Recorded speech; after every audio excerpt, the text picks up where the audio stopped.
नमस्कार, जोहार, मैं संजय और आप देख रहे हैं न्यूज झारखंड। चलिए जानते हैं सुबह से लेकर शाम तक की तमाम बड़ी खबरों को।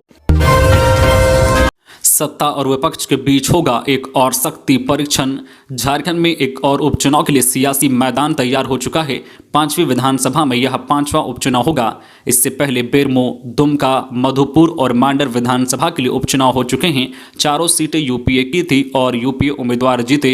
इस बार कोयलांचल की रामगढ़ विधानसभा में राजनीतिक दलों के बीच शाह और मात का खेल होगा। ममता देवी की विधानसभा सदस्यता समाप्त हो गई। 13 दिसंबर की तारीख से ही यह प्रभावी हो गया। खाली हुई इस सीट की जानकारी चुनाव आयोग को भेज दी गई है। अब चुनाव आयोग अपनी सुविधा अनुसार 12 जून के पहले यानी कि 6 माह के अंदर उपचुनाव की तारीख का ऐलान करेगा। सीट खाली होने के साथ ही रामगढ़ उपचुनाव को लेकर सियासी विषाद बिछने लगी है। राज्य बनने के बाद 2019 में पहली बार कांग्रेस के खाते में यह सीट गई थी। 2005 से लगातार इस सीट पर आजसू पार्टी का कब्जा था। इससे पहले 2005 से आजसू पार्टी के चंद्र प्रकाश चौधरी यहां से चुनाव जीतते रहे हैं, लेकिन जब वह गिरिडीह लोकसभा के लिए निर्वाचित होकर संसद पहुंच गए तब रामगढ़ सीट पर अपनी पत्नी सुनीता देवी को मैदान में उतारा था, लेकिन वह कांग्रेस की ममता देवी से हार गई। इधर आजसू पार्टी के लिए यह सीट प्रतिष्ठामूलक बनी हुई है। लगातार 3 विधानसभा चुनाव जीतने वाली पार्टी और उम्मीदवार को यह सीट कांग्रेस के हाथों गंवानी पड़ी। राजनीतिक विश्लेषक कहते हैं कि आजसू पार्टी का भाजपा से गठबंधन नहीं टूटता तो कांग्रेस यह सीट नहीं जीतती। अब भाजपा और आजसू के बीच सुलह हो चुकी है। सारे गिले शिकवे दूर हो गए हैं, लिहाजा इस उपचुनाव में आजसू पार्टी को भाजपा का साथ मिलेगा। आजसू पार्टी को अपनी खोई हुई प्रतिष्ठा वापस लानी है। आजसू पार्टी संभव है कि सुनीता देवी को ही दोबारा मैदान में उतारे। इधर कांग्रेस अभी सत्तारूढ़ है, उसे झामू के साथ मिलना तय है। अब देखना यह है कि ममता देवी की जगह कांग्रेस किसे अपना उम्मीदवार बनाती है। रिम्स सुरक्षा कर्मियों ने सीएम से लगाई गुहार। रिम्स में तैनात निजी सुरक्षा कर्मियों ने नौकरी बचाने के लिए मुख्यमंत्री हेमंत सोरेन से गुहार लगाई है। सुरक्षा कर्मियों ने मुख्यमंत्री को बताया कि वह 10 साल से भी ज़्यादा समय से एजेंसी के माध्यम से काम कर रहे हैं। उनको 5 महीने से वेतन भी नहीं मिला है। वही रिम्स अब होमगार्ड को लाने की तैयारी में है। इससे उनकी नौकरी पर खतरा मंडराने लगा है। सुरक्षा कर्मियों ने मुख्यमंत्री को इस पर संज्ञान लेते हुए हस्तक्षेप की मांग की है। बंगाल में झारखंड की अभिनेत्री की गोली मारकर हत्या, पति से लूट का किया था विरोध। पश्चिम बंगाल के हावड़ा जिले में आज सुबह लुटेरों ने एक परिवार पर हमला कर दिया। इस दौरान लूटपाट का विरोध करने पर परिवार की एक युवती की गोली मारकर हत्या कर दी। युवती की पहचान झारखंड की अभिनेत्री ईसा आलिया उर्फ रीता कुमारी के रूप में हुई है। अभिनेत्री ईसा आलिया अपने पति प्रकाश कुमार और 3 साल की बेटी के साथ रांची से कोलकाता जा रही थी, तभी लुटेरों ने इस वारदात को अंजाम दिया। पुलिस के मुताबिक झारखंड की रहने वाली अभिनेत्री ईसा आलिया उर्फ रीता कुमारी अपने पति प्रकाश कुमार और अपनी 3 साल की बेटी के साथ कार से राष्ट्रीय राजमार्ग 16 से होकर कोलकाता जा रही थी। प्रकाश कुमार बागनान थाना क्षेत्र में महिष रेखा के पास शौच के लिए रुके। इसी दौरान 3 लोगों के एक गिरोह ने उन पर हमला कर दिया और उनका पर्स लूटने लगे। जब ईसा ने अपने पति को बचाने की कोशिश की तो लुटेरों ने उन्हें गोली मार दी और वहां से फरार हो गए। पुलिस ने कहा है कि वह घटना की जांच कर रही है। रीता के पति प्रकाश से भी इस सिलसिले में पूछताछ कर रही है। पता चला है कि वह झारखंड की लोकप्रिय अभिनेत्री थी। साहिबगंज रूबिका हत्याकांड, माता पिता का लिया गया ब्लड सैंपल, किया जाएगा डीएनए टेस्ट। बोरियो में निर्माणाधीन आंगनबाड़ी केंद्र के पास 17 दिसंबर को बरामद मानव अंगों की पहचान रूबिका पहाड़िन के रूप में की गई थी। रूबिका हत्याकांड के 10 आरोपियों को गिरफ्तार किया जा चुका है। अब बरामद मानव अंग रूबिका का है या नहीं, इसको लेकर डीएनए जांच की जाएगी। इसके लिए रूबिका के माता पिता का ब्लड सैंपल लिया गया है। थाना प्रभारी जगन्नाथ पान ने रूबिका के माता पिता को साहिबगंज सदर अस्पताल ले गए, जहां डॉक्टर तबरेज ने उनका ब्लड सैंपल लिया। ब्लड को डीएनए जांच के लिए रांची स्थित विधि विज्ञान प्रयोगशाला भेजा जाएगा। इसके बाद रूबिका पहाड़िन के अंगों से मिलान किया जाएगा। डीएनए के लिए ब्लड सैंपल की अनुमति पुलिस ने कोर्ट से लिया था। अनुमति मिलने के बाद पुलिस ने ब्लड सैंपल लेने की प्रक्रिया पूरी की। खबरों में आगे बढ़ने से पहले आपसे रिक्वेस्ट है कि अगर आप चैनल को सब्सक्राइब नहीं किए हैं तो प्लीज चैनल को सब्सक्राइब करके बेल आइकन प्रेस कर दे, जिससे आपको झारखंड की हर छोटी बड़ी खबर का अपडेट आप तक पहुंचता रहे। चलिए बढ़ते हैं खबरों की ओर।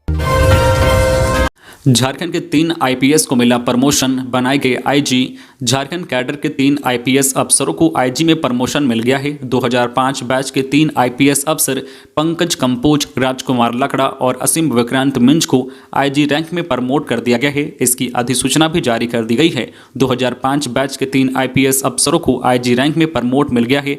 गृह, कारा एवं आपदा प्रबंधन विभाग द्वारा इससे संबंधित अधिसूचना जारी कर दी गई है। प्रमोशन के साथ साथ तीनों आईपीएस अफसरों को पोस्टिंग भी कर दी गई है। राजकुमार लकड़ा को पलामू रेंज का आईजी बनाया गया है। इसके साथ ही पंकज कंबोज को रांची रेंज और असीम विक्रांत मिंज को सीआईडी का आईजी बनाया गया है। 2 जनवरी तक भरे जाएंगे परीक्षा फॉर्म। स्नातक सेमेस्टर 2 सत्र 2021-24 एवं स्नातक सेमेस्टर 4 सत्र 2020-23 के छात्र विलंब शुल्क के साथ 2 जनवरी तक ऑनलाइन परीक्षा फॉर्म भर सकते हैं। कोल्हान विश्वविद्यालय के परीक्षा विभाग ने इस बाबत नोटिस जारी किया है। इसमें सेमेस्टर 4 के रेगुलर छात्रों के साथ बैकलॉग छात्र भी परीक्षा फॉर्म भर सकते हैं। विद्यार्थियों को इसके लिए 200 रुपये का विलंब शुल्क जमा करना होगा। जोहार प्रगति पोर्टल से योजनाओं की निगरानी खुद करेंगे सीएम। मुख्यमंत्री हेमंत सोरेन का जोर अब राज्य में जारी योजनाओं को निर्धारित समय में पूरा करना रहेगा। इसके लिए तकनीकी का उपयोग कर निगरानी तंत्र विकसित कर लिया गया है। यूपीए महागठबंधन सरकार के 3 साल पूरे होने पर जोहार प्रगति पोर्टल की शुरुआत की जाएगी। सूचना प्रौद्योगिकी एवं ई गवर्नेंस विभाग की ओर से विकसित इस पोर्टल पर राज्य में चल रहे इंफ्रास्ट्रक्चर के विकास कार्यों के अलावा सरकार की फोकस योजनाओं की गति प्रगति का समय जो विवरण रहेगा। धीमी गति से चल रही योजनाओं में देरी की आशंका होते ही उस पर लाल बत्ती जल जाएगी। इसे सीधे मुख्यमंत्री देख सकेंगे। ऐसी योजनाओं की निगरानी की जिम्मेदारी तत्काल मुख्य सचिव को दे दी जाएगी। सूबे के सरकारी स्कूलों में मातृभाषा में होगी पढ़ाई। झारखंड के सरकारी स्कूलों में पहली से तीसरी में मातृभाषा में पढ़ाई होगी। इसके लिए स्कूली शिक्षा व साक्षरता विभाग रोड मैप तैयार कर रहा है। इसको लेकर मंगलवार से ही मातृभाषा आधारित बहुभाषी शिक्षण प्रक्रिया के लिए 3 दिवसीय कॉन्क्लेव की शुरुआत की गई। इसका उद्घाटन झारखंड शिक्षा परियोजना परिषद की राज्य परियोजना निदेशक किरण कुमार पासी ने किया। स्थानीय बीएनआर चाणक्य में आयोजित कॉन्क्लेव में उन्होंने कहा है कि झारखंड के 259 स्कूलों में मातृभाषा आधारित पढ़ाई शुरू की गई है। अगले 5 साल में सभी 34,500 प्रारंभिक स्कूलों में इसकी शुरुआत की जानी है। इसका रोड मैप तैयार करना है ताकि हर स्कूल की पहली से तीसरी क्लास तक मातृभाषा में पढ़ाई हो सके। झारखंड में 30 अलग अलग भाषाओं में बात होती है। बच्चों को मातृभाषा में पढ़ाकर उन्हें स्कूल में घर जैसा माहौल दिया जाएगा। इससे बच्चों का पढ़ाई के प्रति जो है मन लगेगा। स्कूलों में ड्रॉप आउट कम होगा और स्कूलों में उनकी संख्या बढ़ेगी।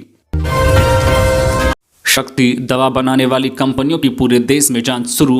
केंद्रीय स्वास्थ्य मंत्री डॉक्टर मनसुख मंडाविया के निर्देश पर देश भर में कुछ चिन्हित दवा बनाने वाली कंपनियों की जांच शुरू की गई है। केंद्रीय औषधि एवं मानक नियंत्रण संगठन राज्य की एजेंसियों के साथ मिलकर जांच कर रहा है। इस दौरान दवाओं की गुणवत्ता मानकों को परखा जाएगा। हाल में गाम्बिया में भारतीय दवाओं के इस्तेमाल के बाद उत्पन्न विवाद के मद्देनजर इस पहल को महत्वपूर्ण माना जा रहा है। बयान में कहा गया है कि उन कंपनियों पर फोकस है जिनकी पहचान गैर मानक, मिलावटी और नकली दवा बनाने वाली फर्म के तौर पर हो सकती है। बिना ट्रेड लाइसेंस कारोबार करने वालों पर 20,000 तक जुर्माना। रांची नगर निगम ट्रेड लाइसेंस, होल्डिंग और वाटर टैक्स की वसूली के लिए सख्त हुआ है। वित्त वर्ष में राजस्व वसूली का लक्ष्य हासिल करने के लिए सभी बकायेदारों को नोटिस भेजने की तैयारी शुरू हो गई है। नगर आयुक्त शशि रंजन ने कहा है कि बिना ट्रेड लाइसेंस के कारोबार करने वाले दुकानदारों और प्रतिष्ठान संचालकों पर 5 से 25,000 रुपये का जुर्माना लगाया जाएगा।